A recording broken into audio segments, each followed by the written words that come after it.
Good afternoon to everyone, and welcome to the 7th installment of Asian Development Bank's webinar series, Asian Impact, which showcases ADB's research in action. My name is Nagraj Rao, and I'm a statistician in the Statistics and Data Innovation Unit at the Asian Development Bank. Together with my colleague, Dr. Aimee Hampel Milagrosa, an economist in the Economics Research Department, I'll be co-hosting today's session, which presents ideas of the first two winners of Shaping the New Normal, #Digital Against COVID-19 Hackathon. This hackathon was spearheaded by ADB in partnership with the Asian Institute of Management. I'm particularly excited about today's webinar because of the very innovative ideas that will be presented today as potential solutions to two very important questions. First, how can we track COVID-19's economic impacts in Asia and the Pacific on a real-time basis? And second, how can technology give smaller firms access to finance during the COVID-19 pandemic? The solutions being proposed today were judged as the winning ideas out of numerous competitive submissions for two challenges. The first being nowcasting the economic impact of COVID-19, and the second being digital technology to increase credit access for MSMEs. Our hope is that the audience today will learn how hackathons can be used to generate ideas to tackle major development problems, identify ways of linking diverse and big data sets to accurately nowcast key economic indicators such as GDP, and finally explore how supply chain data from store owners and their vendors can be used to de-risk working capital loans. We have a wonderful lineup of speakers today that I would like to briefly introduce at the beginning of today's webinar. We have with us Ozir Khan, who's the Director of the Digital Innovation and Architecture Division at the Asian Development Bank, and really the Chief Architect of the Digital Against COVID-19 Hackathon initiative. I've already introduced my co-host or partner in crime for today's event, Aimee, but let me also take this opportunity to introduce you to Alexander DeVille, who's the CEO of D-Data, the team that won the Nowcasting Challenge, and Ava de Guzman, who will be representing Suki Plus, which won the second challenge on digital technology for MSMEs. Just as a quick note to our audience today, we will have 15 minutes of Q&A at the end of today's webinar. So I really encourage you all to actively post questions that you may have in the Q&A box that appears on your screen. Please make sure that you identify the person that you're addressing the question to so that you can help out my co-host Aimee better manage the Q&A process. So with that, let's get started. Our first presenter today is Mr. Ozir Khan, who I already mentioned is the Director of the Digital Innovation and Architecture Division at the Asian Development Bank and heads the Digital Innovation Sandbox program. He's currently developing strategies and initiatives on artificial intelligence, robotic process automation, and other emerging technologies in support of ADB's Strategy 2030. Prior to joining the Asian Development Bank, he was Chief of Digital Innovation Labs for the United Nations and also worked in the global financial services sector across Asia, Europe, and the United States. Ozir will be talking about the Digital Against COVID-19 Hackathon initiative of the ADB. So over to you, Ozir.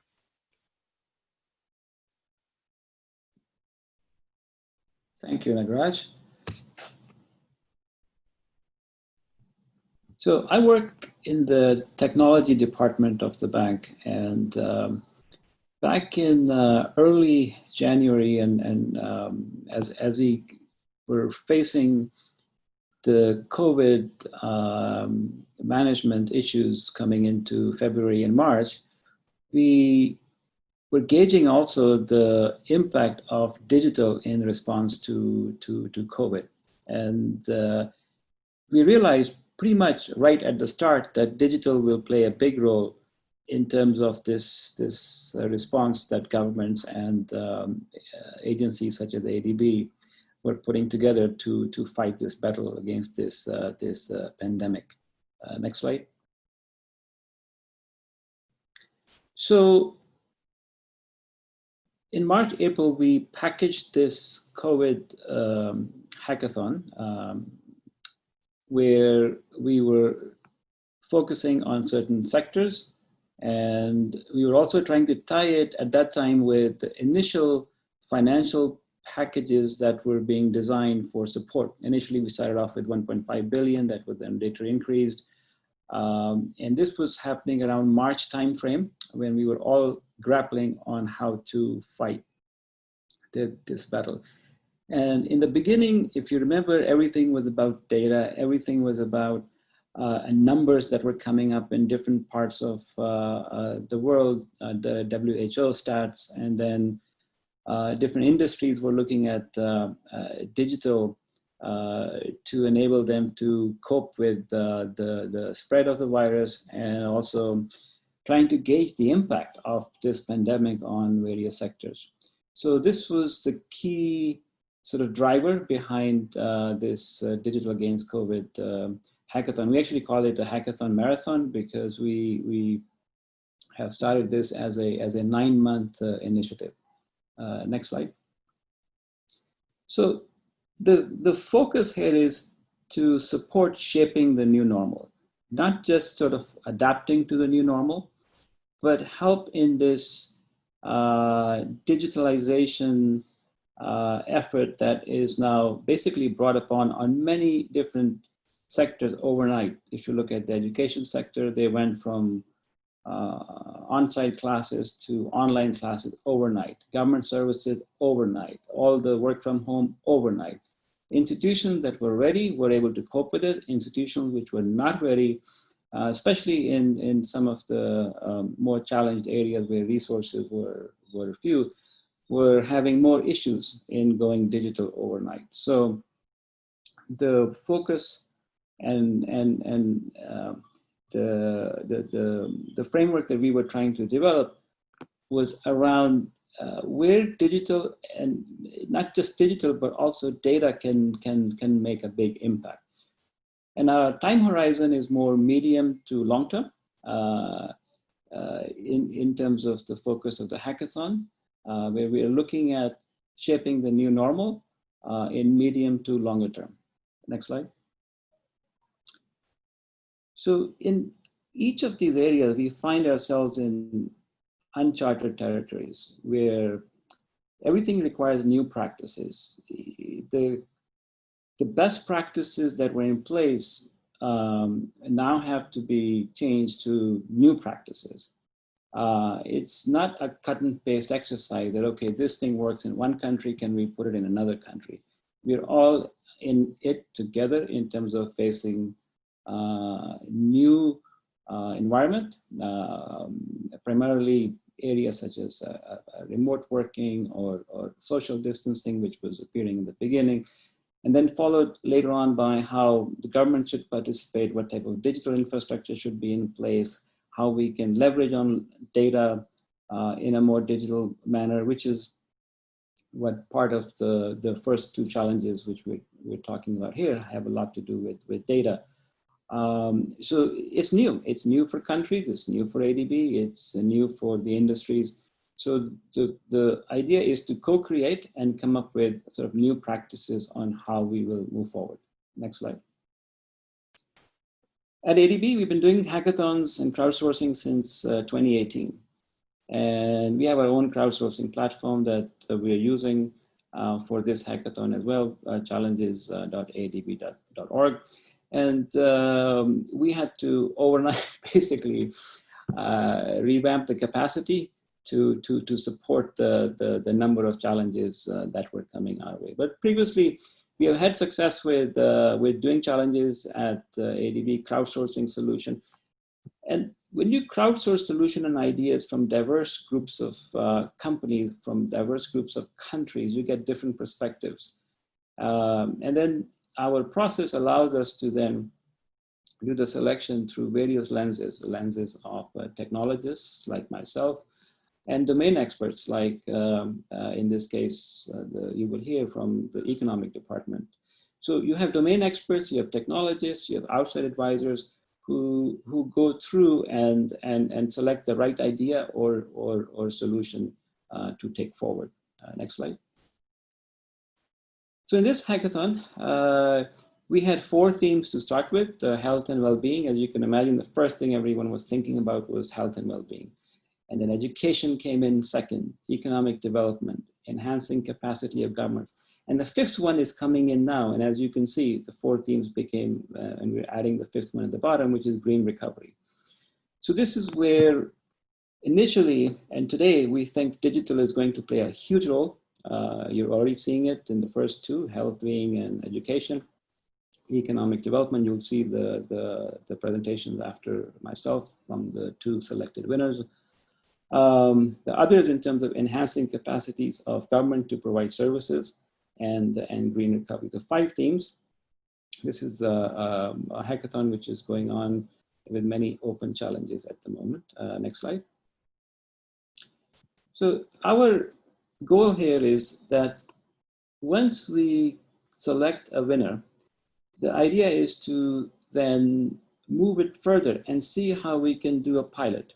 And not just leave it at an idea space and take it forward. We believe in co-creation, because when you have to shape the new normal, where there's no best practice, you have to co-create and think through what the new product or concept would look like. You have to prove it. So you have to do a proof of concept, and then you have to test it. I call it as like testing a new medicine. You have to test it live on certain segments to see how it will work. And if you think through those 5 sectors, and now you have to go digital overnight, and then digital also in a different way than before.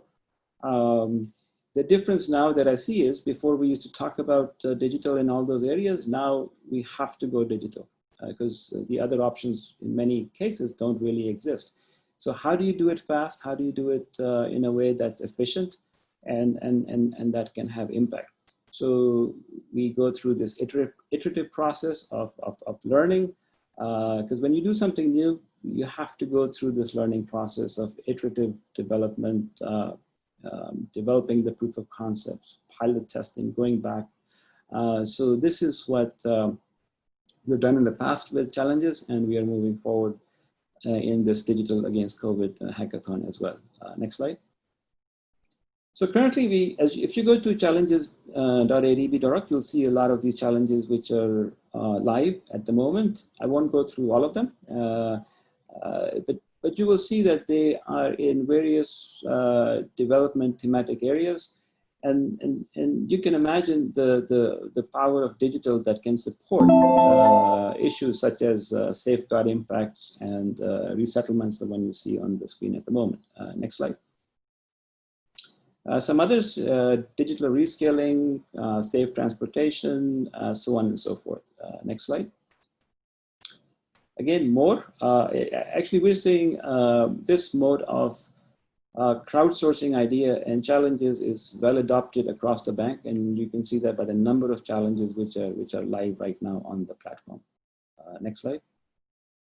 So I'll stop here. I'll encourage everyone to go to our platform and encourage people to give us ideas. It doesn't have to be a full solution, could be just ideas. We are soliciting both ideas and solutions for our challenges. Thank you very much.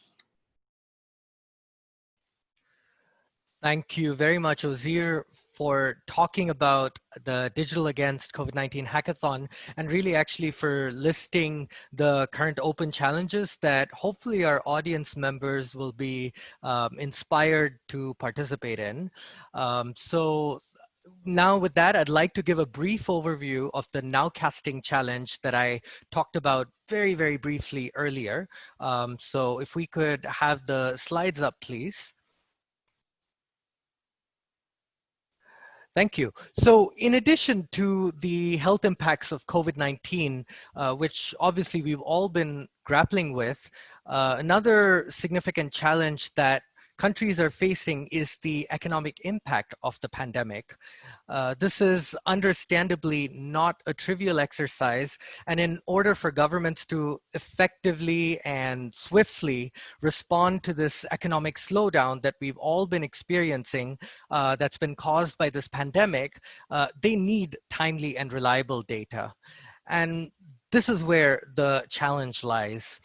Official macroeconomic indicators, so we're talking about GDP or inflation, retail sales, exports, imports, all of these very important variables are not only reported on a monthly or a quarterly or an annual basis, but they also come with a pretty substantial lag. And that lag could range from a few weeks in countries which have strong statistical systems versus others that may take almost a year to release these numbers.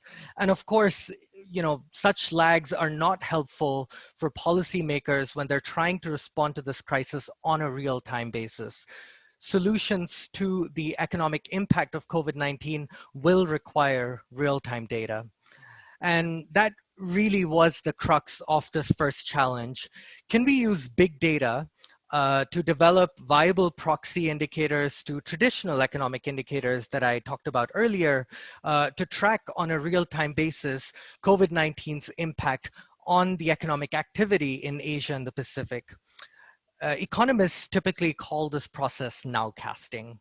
And the economic indicators that we were interested in were classified across four broad themes: production, demand, external trade and income, and prices. And really, when we set up this challenge, our expectation was not to find solutions to nowcast all the indicators that are embedded within these four broad themes, or be able to come up with numbers for all ADB developing member economies. What really mattered to us was the novelty of the method that was being used and the variety and the quality of the data sources that are being used and the precision with which the nowcast can be done. Hopefully across various countries, particularly data sparse countries, in a cost-effective manner. So with that, may I request for the next slide, please? The challenge had four stages. The first stage was the application stage, which went on from April 24th this year to June 26th.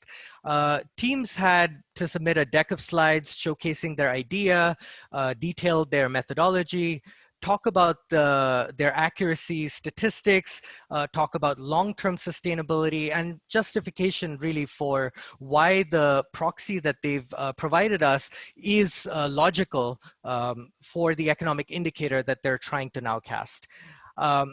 From there, we went on to the shortlisting stage where 35 submissions were trimmed down to 6.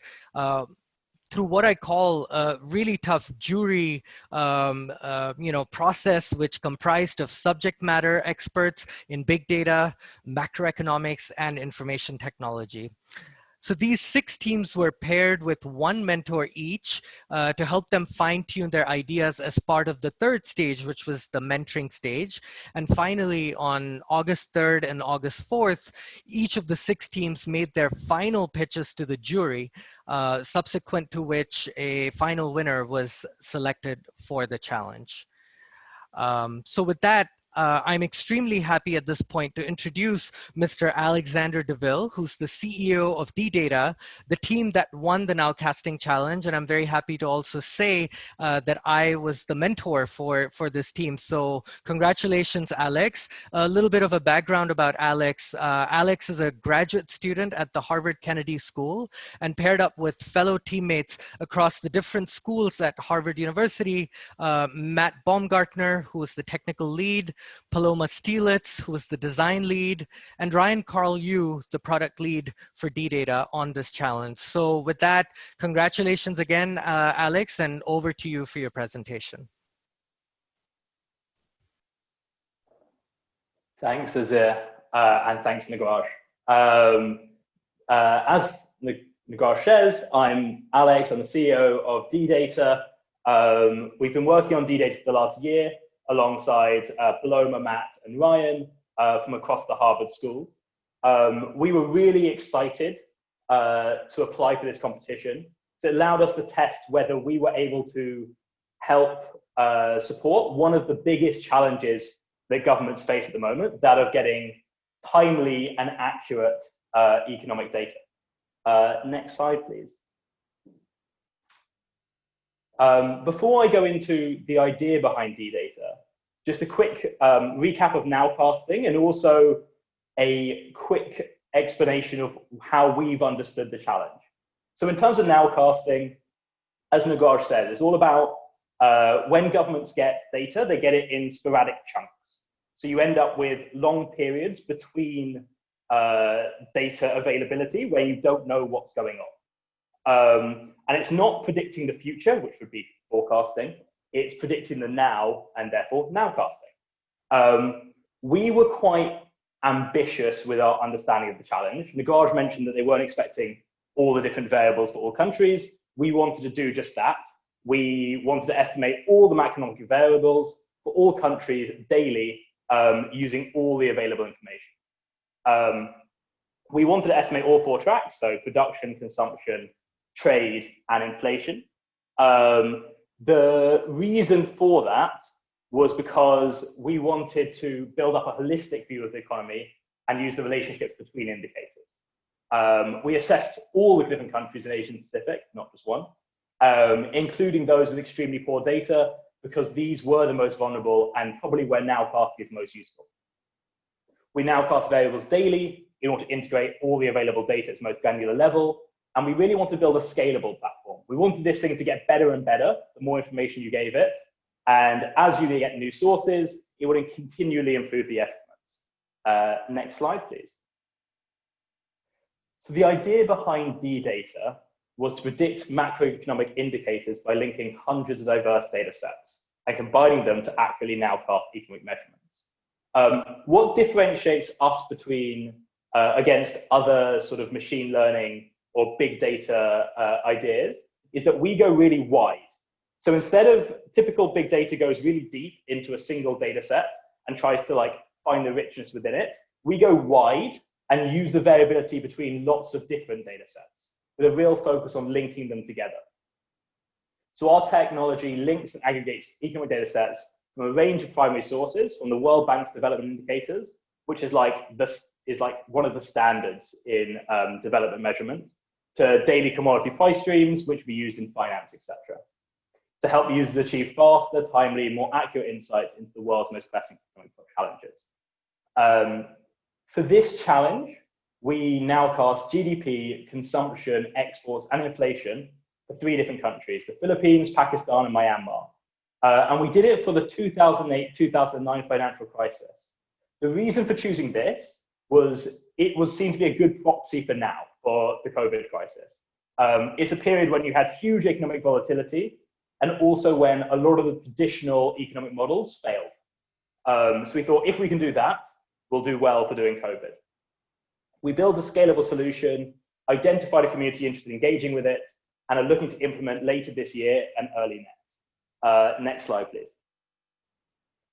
In terms of the methodology, I'll take you through the sort of like the way of describing it, and then I'll give an example to make it a little bit more real. It comes in 3 parts. The first is that we convert each data set into a common format that's comparable between sources, and when we have multiple sources, we select the highest quality estimate.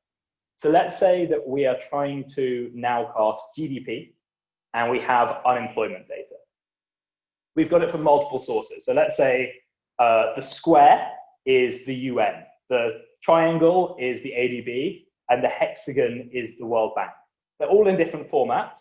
So we first convert them all into circles, into our common data format.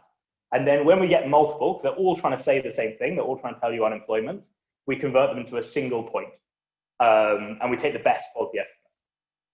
The second stage is us looking back at the available historic data, which is sporadic, and looking at the relationships between variables. So not all data is available at each day, so predict the missing variables daily and backfill the missing points. So again, using our example of unemployment, let's say unemployment's available quarterly, for instance.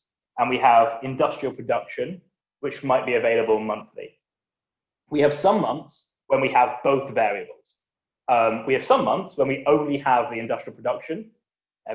Every 3 months you have the same one. For those months where you have the same one, you use those to predict where one of them is missing. So we can predict the missing unemployment data when we have, using the information we had from when we had both. So we therefore backfill, so we make predictions so that we get this sort of the wider circle where we have a full data set in the past at a daily scale. The third step is we then look at what information we have today. So we look at what data we have today and the historic relationship of those variables with the variable of interest. Here we were given the example of GDP, to now cast the current economic measurement and predict future trends. So let's say it's a Friday and unemployment's released on Friday. We have unemployment data, and let's say agricultural production is also available on Fridays. We look at the relationship between agricultural production, unemployment, and GDP in the past, and then predict the now, so today, and we also predict into the future. Next slide, please. As I said, we want to use the example, vignette is just example, for nowcasting the financial crisis. We use data from 2008-2009 to assess the effectiveness. For this purpose of this, imagine you are in the 1st of January 2008. You know nothing about the future, so you can't start shorting the economy and make loads of money. But you do know the sporadic data in the past. So you have it may be 3 months since you last heard about unemployment or GDP or any of these things, but you have the sort of data points in the past.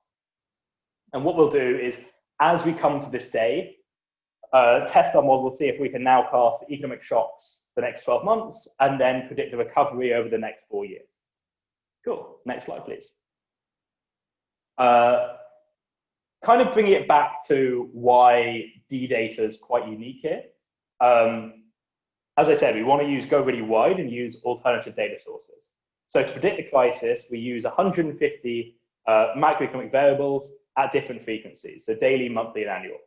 A lot of our daily and monthly variables that we use are financial ones. The reason we use those is because they're easily available, and sort of economic theory will give us the idea that investors should use all the information in the economy and ingrain those into the prices of stocks and shares and commodity markets, etc. We also have on the right-hand side, we have a large database we put together of a lot of the more standard and sometimes quite exciting economic databases. So that's like world development indicators, or more excitingly, or some exciting ones like the economic complexity, etc., which form the backbone of our estimation, but they're only available on a yearly basis. Cool, next slide, please. So what I'm going to do next is give 3 examples of countries where we've tried this out. We'll do a high data country, a medium data country, and a low data country. And we'll look at how we do our backfilling and also how we predict the now and the future. So here's an example with a high data country. Here we use the Philippines. What you'll see on the graph is to the left, behind the white 2008 line, is us having backfilled the historic data. These are all, so originally this would come in as points. So we'd have GDP consumption available quarterly, which is the blue and greenish lines, and then inflation export were available monthly. What we've done here is we've turned those points into a line. So we've estimated the gaps in between so that you now have a continual estimate on a daily basis. You're seeing it tracking inflation in orange, and it's super up and down, and then you're seeing exports slowly increase, and we're getting some of the within quarter and within month variation there, and that's why it's going up and down.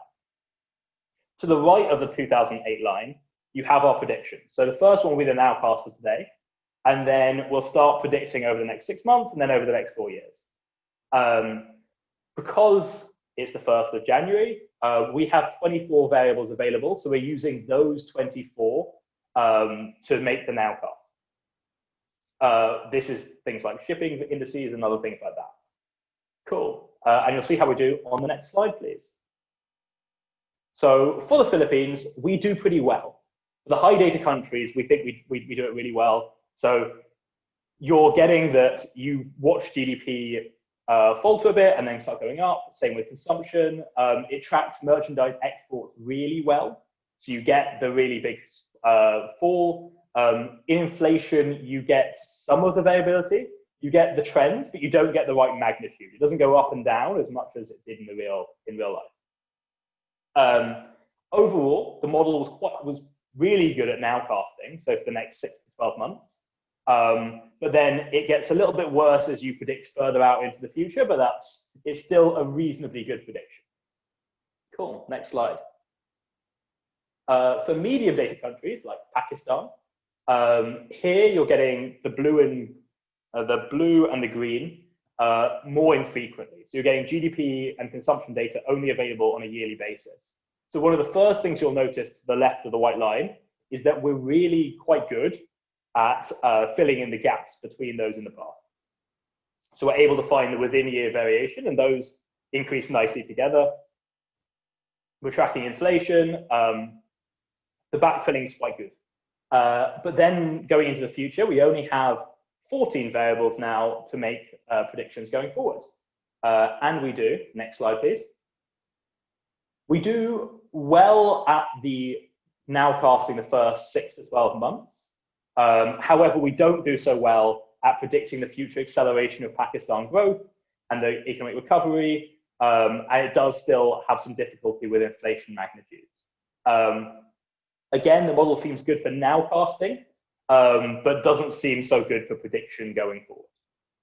Cool, and then finally, next slide, please.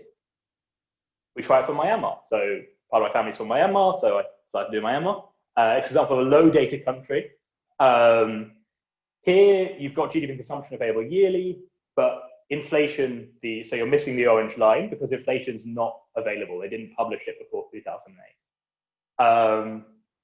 What's really nice here, and a big focus on the backfilling, because for the period before 2008, we fill in and we get a lot of the variation between years. It's really nice that we're able to see what should be just like 7 individual points. We're able to track that back and look where even consumption and GDP would not necessarily be going in sync. We do only have 8 variables going forward, so you'll notice that the predictions are a little bit jumpy. Next slide. Again, we do quite well at nowcasting for the 6 to 12 months, particularly the first 6 months, but it starts to look a little bit shaky going forward. So past 6 months, we failed to predict the doubling of reported GDP between 2009 and 2010. Instead, it sort of bumbles along. But again, the nowcasting for the first 6 months seems to be really useful. And this leads us into, next slide, please. In terms of assessment and near-term implementation plan, we're quite happy that this does quite well at nowcasting. So for the first 12 months, this is really useful for a policymaker who's thinking about, the last time I received this information was 6 to 12 months ago. Where am I now? They would be able to use this sort of prediction and information to make a better policy decision between times when they receive the formal indicator. And then the prediction, you still need, given it's not that good a prediction, our initial estimates, especially going forward, are really rough. That's where you'd need them to do a formal assessment of that variable again. As I said, it's a little bit rough at the moment. That's just a pilot, and we're relying heavily on the high-frequency financial data sets. With more time and more computational capacity, we'd have loved to have linked more daily data and achieved greater predictive accuracy. In terms of modeling COVID, there's 4 main things we want to do and sort of advantages. Firstly, extending the model to this year, which will over double our training data set size, because we now have 20 years of experience. That should dramatically improve the prediction. We want to quality check existing values with alternative and subnational data sets. So some of the things we've been looking at is using things like night lights as a proxy for GDP and be able to quality assess there. Automating a lot of data formatting and nowcasting so that we can do more frequencies than just quarterly, and increase the number and heterogeneity of data sources available. This last one's really important because I think this is the biggest constraint we have at the moment. Because we're relying heavily on these high frequency data sets, including country specific daily data, which does exist, would be really, really useful. And this is kind of where the scaling is really important because the model gets a lot better as you add more data to it. And our plan for that is we plan to incentivize people to add data to the predictive model by creating a marketplace to buy and sell data in this common linked format. And we're aiming to go live with the D-Data Exchange later this year and early next. Next slide, please. So in terms of this exchange, we've started building it.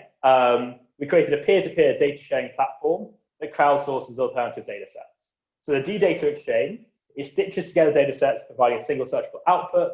Anyone can publish and monetize, and it uses this e-token wallet system, which allows people to do it in a decentralized manner. I think this is the last of the slides, but I just want to bring it back to what we were saying at the beginning, where we're saying that we wanted to be ambitious and scalable. That's what we at D-Data find most exciting, that this will keep improving. And as we push it forward and add more data to it, the estimates will get better and better. And we think we're in a really good position to try and solve that problem of getting accurate and timely data to make the best decisions with. Thank you very much. Any questions, feel free to ask them in the Q&A. But I'll pass you on to Ava and Amy. Thanks.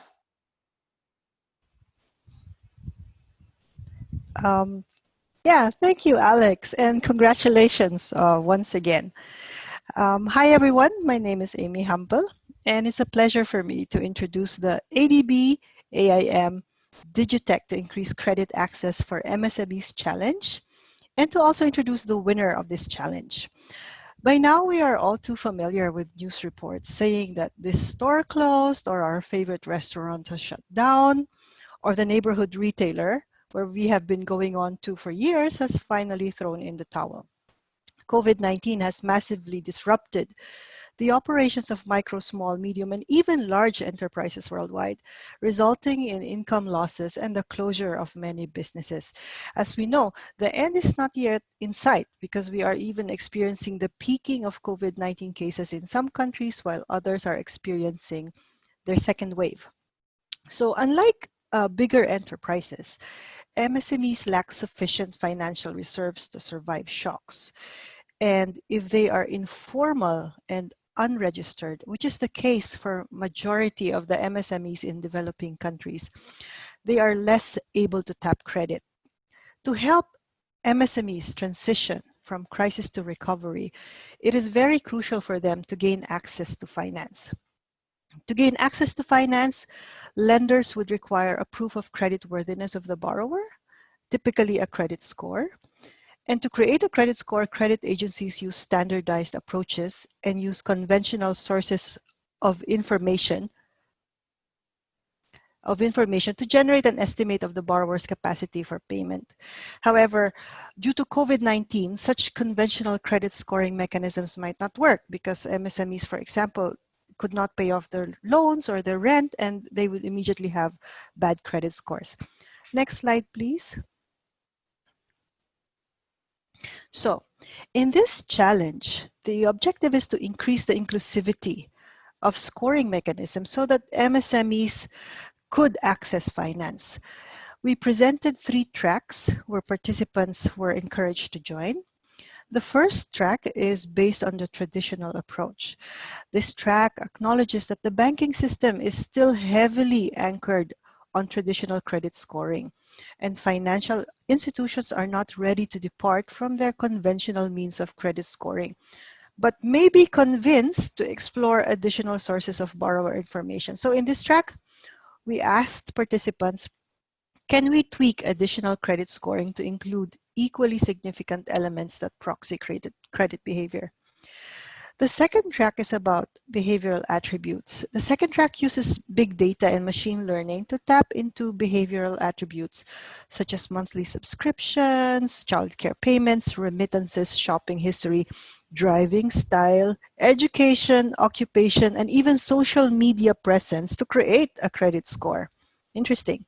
So in this track, we asked what data on consumer behavior can be used to create an alternative credit score. Finally, the third track is more tailored. We know that some financial institutions are only interested in risk information that could be present only in certain sectors and not in others. So in this track, we asked, will sector or industry-specific credit scoring shed more light on creditworthiness? For the Alternative Credit Challenge, we opened applications from May until the end of June, shortlisted the best 6 teams after a mentoring period. In the pitching that was scheduled a couple of weeks ago, the team that eventually won bested 35 other teams from all over the world, the same as the now casting. Next slide, please. All right, ladies and gentlemen, it is with pleasure that I introduce to you Team Suki Plus, the winners of the ADB AIM Digitech to Increase Credit Access for MSMEs Challenge. Suki Plus is composed of Lee Anonas, the co-founder and CEO, Eva de Guzman, co-founder and COO, and Jafer Balecha, the senior tech stack developer. Shared among them is an extensive private sector, banking, and supply chain management experience. In addition, there are 7 other team members in Suki Plus handling various roles in finance, sales, app training, and development. Ava will be presenting their winning solution on behalf of the team, with Lee on standby in case Ava's internet falters. Congratulations to Suki Plus for winning our challenge, and over to you, Ava. Thank you, Ms. Amy. Hi, I'm Ava from Suki Plus. And our goal is to help traditional convenience store owners called Sari-Sari stores in the Philippines to get access to working capital loans. So how do we do this? Through supply chain data and existing retail networks. Next. So as of end July 2020, the Philippine government through the BSP has been providing measures to incentivize banks to lend to MSMEs. But banks have remained cautious with about a 200 billion decline in loan portfolio from December 2019 to May of 2020. As you know, micro businesses have always been underserved by financial services players, and this is because of the risks associated with lending to them. Next. So let's take a look at a particular micro business, the Sari-Sari store. Next. The Sari-Sari store is the traditional convenience store found in the Philippines. It is our pantry extension where we buy goods in very small quantities, and it acts as a community center of sorts where we catch up with each other. Next. So there are more than 1 million of them nationwide. They're 30% of the informal economy, and they turn over 1.3 trillion worth of groceries every year. Majority of them are unbanked and have limited identification documents. They usually buy inventory in cash. They have 2 to 3 trusted suppliers, and they're quite intuitive when purchasing goods. I've been working in the FMCG sector for the past 13 years, selling to the Sari-Sari stores, and these have been the recurring patterns. Next. So how do they fare when it comes to financial inclusion? As a study from Grameen Foundation notes, Sari-Sari store owners are quite vulnerable. Because of difficult KYC registration and low financial literacy, they tend to transact with informal lenders that charge very high interest rates. Next. And at the onset of COVID season, Sari-Sari store owners kept asking our community page how to get loans. This is even though we deliberately don't promote a lending facility. To give you context, we use our community page to engage with store owners about business and financial literacy. We give them tips on how to check if a loan is right for them, but we let them decide on their own. Still, they keep asking us where to get loans. Next. So the Sari-Sari store market is a big market in the Philippines, but it is definitely bigger across Southeast Asia. We did a study on this last April, and we found out that the industry is worth 214 billion US dollars. Why is this so? Because there is a Sari-Sari store equivalent in most countries in Southeast Asia. Indonesia has their warung, Vietnam has their cho, Thailand, and even Singapore has a counterpart. So we believe that there's a lot of potential in tapping this sector. And as you know, they do need the loans. Next. So the real question is, how do we make lending to them more efficient and less risky? How do we bridge that gap in trust? And is there alternative data that we can use to help them increase their chances in getting credit? Next. So at Suki Plus, we use supply chain data gathered through our apps to paint a better picture of the Sari-Sari store's business, and thus help them get access to working capital loans. Next. Our approach at Suki Plus is to work with the Sari-Sari store owners, already existing partners in the community, their inventory suppliers. We call these suppliers our vendor partners. We ask them to share data with us, refer us to customers, and vet for those who will use loans. In exchange, we provide them with online tools and financing for their customers. Next. For financial institutions, we collect data related to the Sari-Sari store and their business. We consolidate customers into networks, and we help monitor payments and loan use. We show banks and financial institutions that customers are of good credit standing, volumes can be big enough, and that doing business with them will be sustainable. Next. So traditionally, if a Sari-Sari store only has a barangay ID and a barangay permit, and a bank doesn't have a benchmark on how the Sari-Sari store operates, they will probably disapprove of the loan. Next.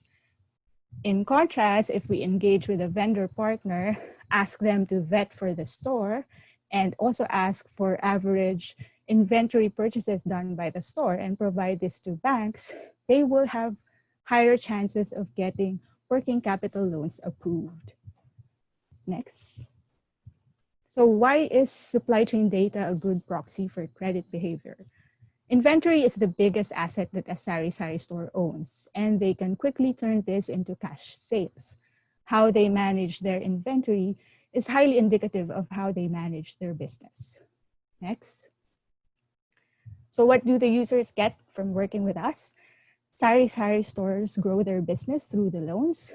Vendor partners increase loyalty among their current customers, and thus also grow their business. And financial institutions now have concrete data that they can use to evaluate a store's business. Next. So the loan is structured as an inventory-based line of credit. It is good for a year, and the amount is based on the Sari-Sari store's weekly turnover, plus an upside given their current cash constraints. The agreement with the store owner is that the loan can only be used exclusively to buy from the accredited vendor partner, and we can monitor through the app if indeed they use it and maximize it to buy goods. Take note that the interest is fixed even if the store does not maximize the line. Our major learning here is that monitoring the repurchases being done by the Sari-Sari store acts as an early warning system for us to detect potential loan defaults. So for example, if there's a consistent non-repurchase or the repurchase is smaller than the loan proceeds, then this probably means two things. One, either there's idle non-moving inventory in the store, or two, there's moving inventory, but the cash was used somewhere else. Therefore, our team has to go to the store and visit to check what's happening. Next. So in summary, these are the services that we provide to the wholesalers, the vendor partners, and the Sari-Sari stores. The main user of the wholesaler app is the vendor partner. It tracks orders and manages customer databases. The Facebook chatbot can be used by the store owner to order online from the vendor. So this is fully integrated to the wholesaler app so that the vendor can just have one system to look at when tracking incoming orders. Our main revenue generator is really the working capital loan facility, connecting Sari-Sari stores to financial institutions, and we activate this once we get data coming from the apps. Next. So as I've mentioned, our app works with the vendor partner as the main user, and with the financial institutions, we currently work on an API basis. We share with them the data we have with the stores. They can do their own credit scoring, and they're the final approver of the loan. We also do have our internal credit scoring model, and we use that to filter which stores we recommend to the financial institution. Next. So this is an example of the store that we approved during our pilot last year. So typically we ask for a barangay permit, an ID, a billing statement, and then we take pictures of the store. Our system also relies a lot on the recommendation of the vendor partner and the proof of inventory and purchase transactions that the store has. So I think this is where our FMCG background comes in handy, because we're used to making visual checks, doing visual checks rather on the Sari-Sari stores inventory. And so we use that to cross-check the information that a vendor partner or a Sari-Sari store might give us before we proceed and get a final credit recommendation. Next. So how do we make money? So we charge a one-time processing fee that's deducted from the loan proceeds, and we also get a cut from the interest that the bank charges. Next. So as Ms. Amy mentioned, our team is composed of experienced professionals from the FMCG and distribution sector. So we're used to dealing with Sari-Sari stores, and we know that they're a huge market and they do have cash constraints. We also know that the vendor partners can adapt to the digital tools that we're proposing through our apps. Next. So we did our pilot last year from July to December 2019. We worked with 5 small vendor partners. We did the processes manually as we were still building the app then, and we used our own money to on-lend to Sari-Sari stores. So thankfully, we had a 91% repayment rate, and we grew our users by 23% on average. So the key learning here when we did the pilot is that we need to make sure that the vendor partners use the tech first before getting the financing, because if they avail of the financing before using the tech, it's difficult to convert them and make them use the tech. Next. Next. So right now, that's what we're doing. We're focusing our efforts in training our current vendor partners on how to use our apps. We've also reached out to consumer goods manufacturers and financial institutions who have already expressed interest in partnering with us. Next. We're also currently applying for our own money lending license and are looking at partnerships with e-wallets and loans management software to make our operations more seamless and scalable. Next. So at the end of the day, our long-term view is that financing and retail technology is an entry point to map out the Sari-Sari store network. And there are a lot more possibilities once we get enough scale. So we can explore wholesaling margins, selling additional financial products, or tying this up with last mile logistics. Next. Having a consolidated service for the Sari-Sari store network will be key. And as the research shows, they are interested. Next. So right now we're currently fundraising. We're looking for a $250,000 US investment for us to scale operations and service 1,500 stores in Metro Manila. So you can see the milestones there, and part of it is really working on the model, on the partnership with the financial institutions, because during the pilot, we did use our own money, and also working on the tech developments that's needed. So once the milestones are met, we will then raise another round to further scale our operations. Next. So in behalf of Suki Plus, I would like to invite all of you to partner with us, and let's help Sari-Sari stores thrive and not just survive during this pandemic. Thank you. Thank you very much, Ava. Thank you so much for that very insightful presentation. We are now going to the Q&A, and we have a few minutes for the Q&A. I see we have some questions here already, and I'd like to invite everybody to put the questions in the Q&A box if you have any questions. I'd like to begin with the first few questions for the data. The first question comes from our chief economist, Sawada-san, who seems to be very interested in your imputation methods. So Sawada-san's question for Alex is, he's still trying to understand the actual imputation method that you use to fill in the missing observation. Did you use a linear combination and let the data tell about the optimal weight, or is it an augmented version, or using deep learning? Can you please explain a bit how the imputation method was done? Sure. So thanks for the question. As a quick explanation, I used a random forest model. So it's a non-linear way of backfilling. Giving you a quick explanation, you'd imagine typical regression is linear because an OLS is typically linear. This works by bucketing, so it makes a little tree, which is why they're known as tree methodologies. It's not particularly innovative, it's pretty standard. Typically when people refer to deep learning, typically they mean neural nets. The reason we didn't use one of those is because you need loads and loads of data. Potentially it's something we want to move to in the future, and it's something we want to experiment with once we only have 3 months for this, but something to experiment with in the future. At the moment, it was, in terms of the filling and missing observations, it was using the country data in the past. As I kind of said, whenever you had periods where you had lots of information from that date, it would then fill in and do a random forest for each of the missing variables.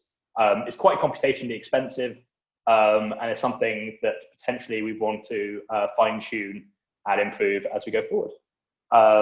Yeah, we're hoping, and the other thing we want to work on is to try and improve it so it's using other country data as well, to improve the estimates for each country. But yeah. All right, Alex, thank you for that. And Susan seems to be very happy with your response. I have a couple more questions for you before we move on to Ava. The questions refer to the indicators that you used and as well as the data sets. So the first question on indicators is does quality matter over quantity? Based on your experience, and do you also use other indicators such as from SMS, Google search, and so on? And with regards to the data sets, do you filter the data sets from the training data set where they come from? Thank you. Thanks. So good questions. For this, we use, so kind of answering the first question, we would have loved more quantity. So quality matters, but noise is actually okay. And the way we do it is typically when you get wide enough and you've got enough variation, we can actually work out what's useful. And that's kind of what the random forest model will do. We do filter them. So we've avoided a lot of the multicollinearity problems. Part of the filtering was automatic through using things called VIS, various inflation factors, which takes away a lot of the multicollinearity. But we also created more theoretically, using economic theory, we just looked at create a hierarchy of the different indicators, particularly from the large databases, to work out which ones are basically summing up to each other. and using the summary variables to keep down the number of indicators and prevent it from becoming a bit of a black box. So that's why we kept it down to 150 rather than we initially started with a macroeconomic database of 3,000 variables just for annual. In terms of which ones become important, we didn't do, you can work out the importance and the lift of the different variables in the model. We haven't done that at the moment. It's something we're looking to implement. But part of why we did so well at predicting the exports for the Philippines, specifically the Philippines in the question, is because there was a lot of export data available then. So we used a lot of that. We do want to use new alternative data sets. In fact, one of the ones we're really excited to use for COVID is the Google mobility data set. We didn't use it because things don't extend back to 2008. It is really hard to find Twitter feeds, Google search trends and stuff like that between 2000 and 2008. It's all this sort of stuff which will make the model a lot better when it's looking for COVID. All right. Thank you very much, Alex. I have a couple of questions for Ava.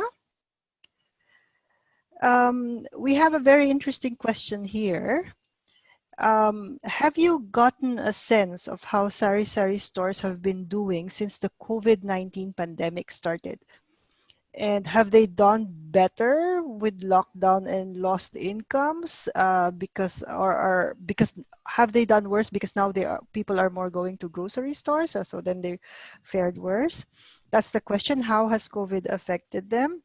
A second question I'd like to ask is, do you plan to partner or hook up, Ava, with a credit information corporation of the Philippines and share credit information? So it's about partnerships. Thank you. Yeah, thank you. So for the first question, how did COVID affect Sari-Sari stores? Actually, a lot of Sari-Sari stores have had problems with sourcing inventory. So that's the main issue that they have. And because it has been quite difficult also for the FMCG supply chain industry to adapt to the situation, and there's a lot of transportation challenges. And because of that, sometimes they tend to prioritize those stores that have bigger orders, and often Sari-Sari stores are in the less prioritized. So what happens is that Sari-Sari stores, more often than not, like the rest of us, line up in the bigger groceries just to get inventory that they could sell. So that's also one of the reasons why we came up with the Facebook chatbot. At first, prior to COVID, we just had the wholesaler app available, and the wholesaler app is really meant for vendor suppliers. So Sari-Sari stores did not have an avenue for which they could order online.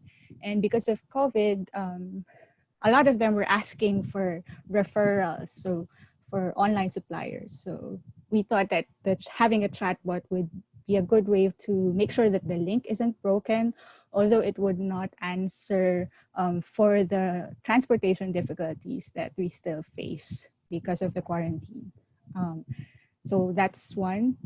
Also, some of the Sari-Sari stores, to be honest, they do have low cash reserves, and some of them have begun using money meant for the store for their personal survival. So it has an impact. So they are having difficulty as an industry, but as one of our interviewees said, mahirap pero laban. So, but in Tagalog, it means like we will fight even it's difficult. So that's the spirit that the Sari-Sari store owners have at this point. And for our partnerships, of course, we welcome all the partnerships that we could tap, especially if it would result to, having a better credit score, especially for this industry. So we welcome that. Please email us at ava@sukiplus.com. Thanks, Ava. I have a question for Ozair Khan, one of our panelists. Sir, what are the plans for the two winners of the hackathons presented today?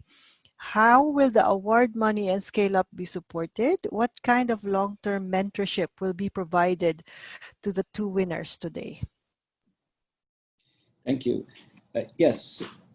So at ADB, we have a formal sandbox program in place through which we provide support to do pilots, which I was mentioning earlier in my presentation.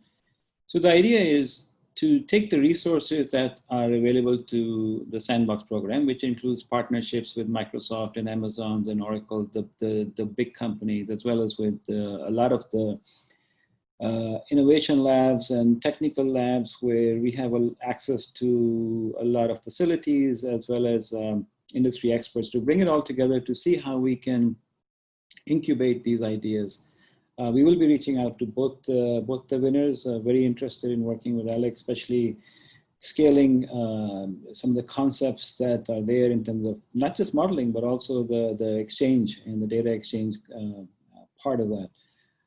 Same thing with Suki Plus, we're very interested in taking forward. I mean, the ecosystem that we have in place at the Digital Innovation Sandbox brings many things together. We have partnerships with Citibank. It was mentioned that you're looking for partnerships with wallets and other financial services. So we will be bringing that into play to see how we can establish. We've done that in the past since we've been doing this since 2018.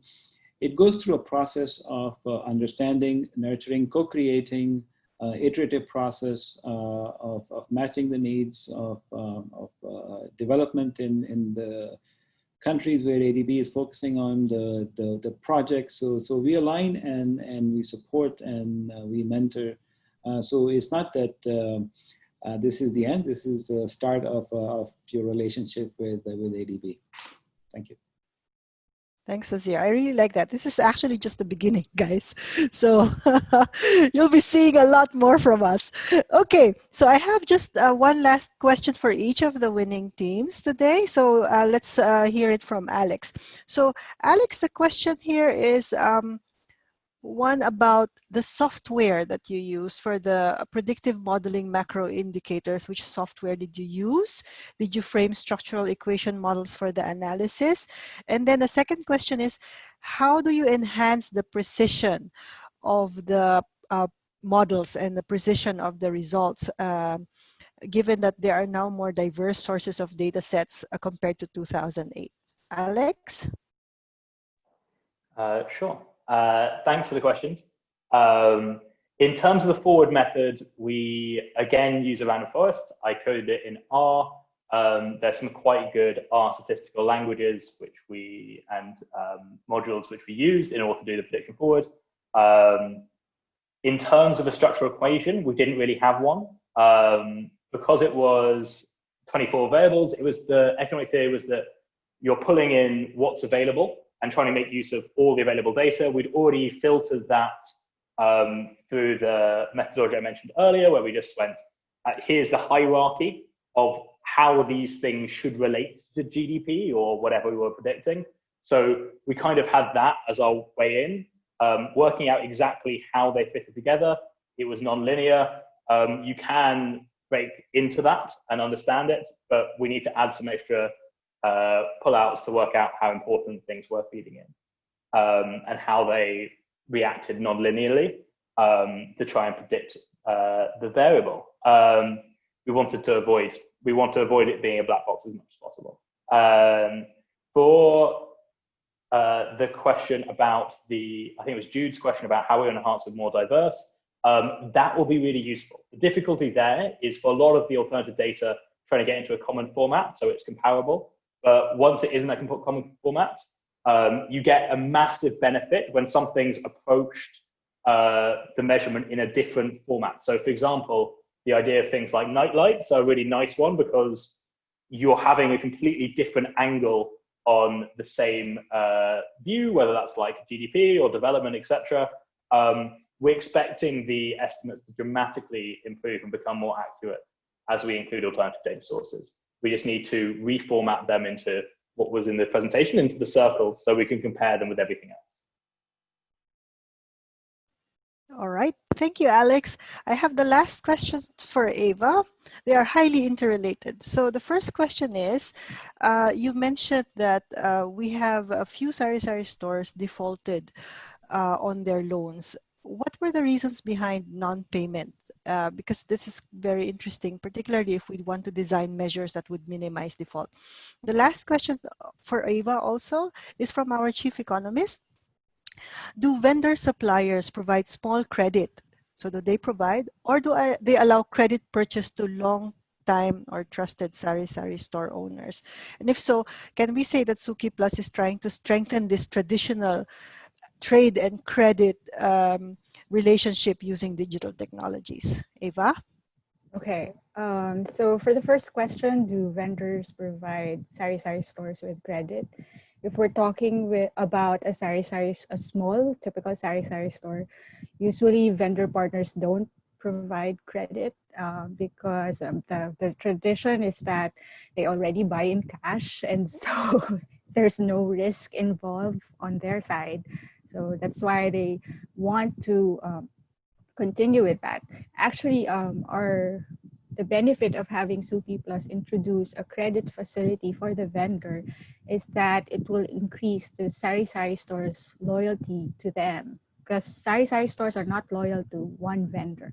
Usually they have a lot of vendors, and once they get the money, they come to the most convenient vendor available to them. So that way the credit helps lock in a sense, the Sari-Sari store to the vendor from a business point of view. And the other question is about, can you repeat the question? The question was, why did Sari-Sari stores default on their loans? Yeah, so a lot of the 9% closed down, to be honest. So there's still that risk in this space, because typically it's not difficult to enter into a Sari-Sari store business. So that's why what we're finding out is that different financial institutions have different metrics on how to de-risk that. One financial institution that we're partnering with wanted us to look at Sari-Sari stores that have been in business for 2 years over. And I think that's a good way to de-risk that if we scale up.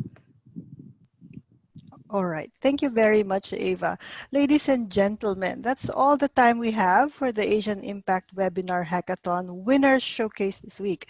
Stay tuned for the next exciting AIW on 15 September, featuring the launch of the 2020 Asian Development Outlook Update, hosted by our very own Chief Economist Yasu Sawada and the ERCD Macroeconomics Division Director Abdul Abiad. More details are available at asianimpact.adb.org. Finally, I'd like to close the webinar with these words. We are all living and witnessing history unfold as this pandemic unravels in our societies. Yet I hope that our hackathon winners today were able to give you inspiration in these challenging times. Their solutions are proof that we are resilient and that together we can overcome. Thanks to everyone that attended today, and on behalf of all the panelists and my co-host and wonderful colleague Nagraj Rao, we wish you a restful and happy weekend ahead. Bye.